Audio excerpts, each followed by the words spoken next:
이번 차시는 간략한 한국의 산업화 과정, 특징적인 부분만 살펴보도록 하고요. 그리고 한국 산업화 과정의 영향에 대해서 살펴보도록 하겠습니다.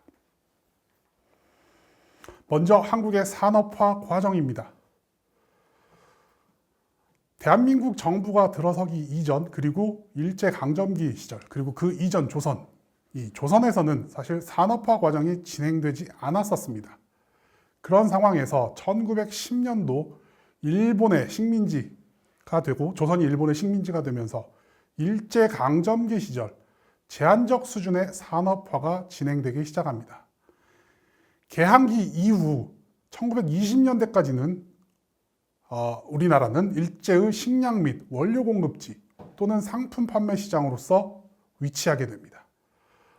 일부 가공산업을 중심으로 일본 자본의 진출에 의해 매우 제한적이지만 이 산업화가 진전이 되기 시작을 합니다. 그리고 1930년대 들어 한반도가 일제의 중국 대륙 침략을 위한 병참기지로 활용되기 시작하면서 군수산업, 그리고 군수산업에 연계된 산업 등을 중심으로 해서 산업화가 확대되기 시작합니다. 일본의 식민지로부터 해방된 1945년 이후에 1950년대까지 산업화의 진전이 거의 없었습니다. 광복 이후 해방 전국의 정치적 소용돌이와 남북 분단, 그리고 한국 전쟁으로 인해서 남한 지역에 그나마 존재했던 산업 기반 시설이 매우 심각하게 파괴되었기 때문에 1950년대에도 한국 경제는 크게 산업화의 진전을 이루지 못하게 됩니다. 더불어 한국 경제는 미국의 원조에 크게 의존함에 따라서 결과적으로 산업화의 진전을 이루기 위한 자본의 형성이나 기술 축적에는 상당히 어려움이 존재했었습니다. 한국의 산업화가 본격적으로 시작되기 시작한 것은 1960년대입니다. 군사 쿠데타로 들어선 박정희 정부, 즉 제3공화국 초기 시절부터 수출 주도 경제개발 정책을 추진하면서 산업화가 본격적으로 진행됩니다. 박정희 정부는 수출 주도의 경제 개발에 대해서 굉장히 강조를 하게 되고요. 수출 중심 전략을 채택함으로써 불균형한 산업 발전 전략을 추진하게 됩니다. 이에 힘입어 한국의 산업화는 본 궤도에 진입하기 시작합니다. 박정희 정권은 선성장 후 분배의 경제개발 정책을 추진을 하게 되고 1962년도부터 1982년도까지 연평균 국민 총생산 성장률은 약 8.2%에 이르는 고도 성장을 기록하게 됩니다. 1960년대부터 80년대까지는 주로 경공업에서 중화공업으로의 어떤 공업화 발전 단계를 이룩하게 됩니다.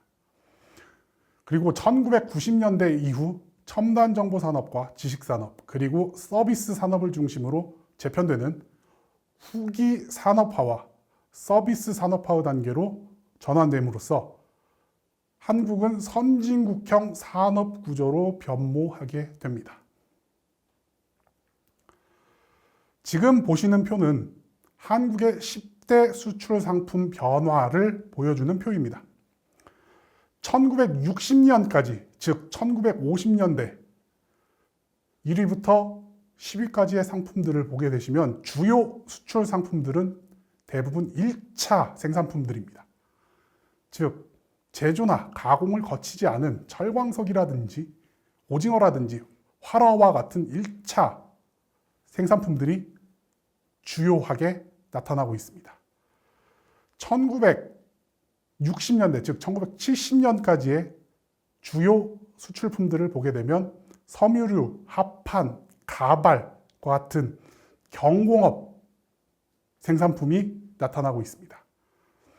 1980년, 즉 1970년대까지의 주요 수출품을 보게 되면 일부 경공업 제품과 함께 중공업 생산품들이 보이기 시작을 합니다. 특히 철강이나 선박과 같은 중공업 그래서 박정희 정부 시절에 이 부분에 대해서 굉장히 많은 투자를 하게 되는데 이러한 상품들이 이제 70년대 주요 수출품으로 등장하기 시작합니다. 그리고 1980년대, 즉 1990년까지의 10대 수출 상품을 보게 되면 반도체와 같은 일부 첨단 산업이 등장하기 시작을 합니다. 반도체는 그 이후에 한국의 제 첫 번째 수출 상품으로서 쭉 자리매김하게 됩니다. 그리하여 2000년 이후는 반도체와 같은 첨단 제품과 자동차, 선박, 그다음에 석유, 화학 제품과 같은 중공업 제품들이 한국의 주요 수출품으로 나타나게 됩니다. 그러면 한국의 압축화된 산업화는 어떠한 영향을 미쳤는지에 대해서 살펴보도록 하겠습니다. 한국은 서구 선진국들이 200년에서 300년의 기간에 걸쳐 성취한 산업화를 1960년대 이후 50년 동안 이루어냈습니다.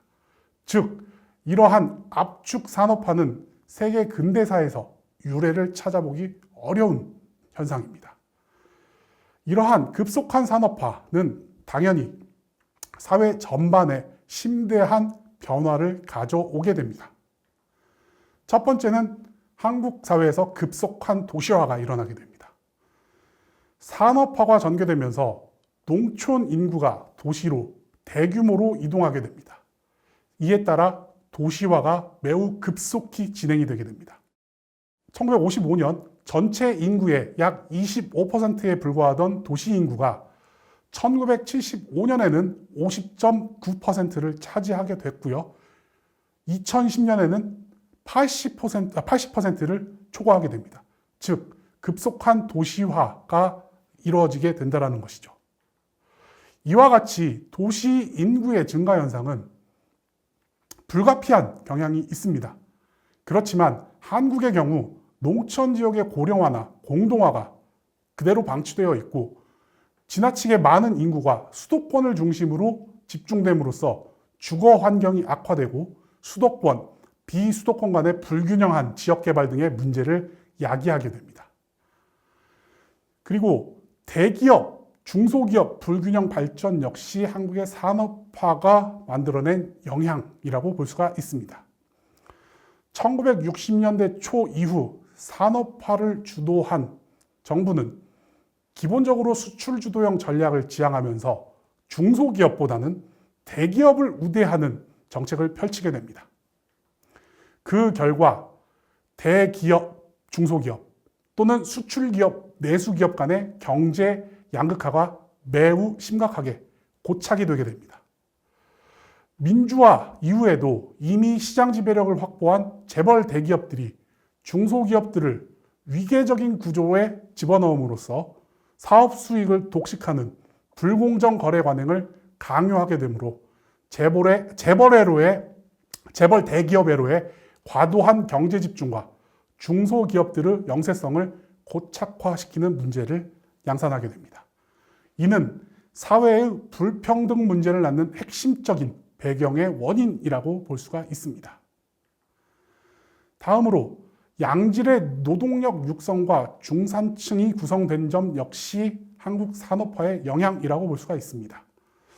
자원이 부족한 한국에서 성공적인 산업화를 이룰 수 있었던 배경에는 양질의 노동력 공급이라는 것이 결정적인 역할을 하게 됩니다. 경제개발의 추진 과정에서 정부는 양질의 노동력을 공급하기 위해 공교육의 의무화와 더불어 체계적인 직업훈련 제도를 도입하고 시행하였습니다.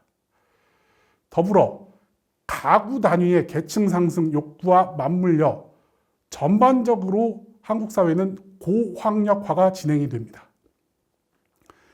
그 결과 1990년대 이후 산업 구조의 고도화를 실현할 수 있었고 전문화된 인력의 원활한 확보가 가능해졌습니다.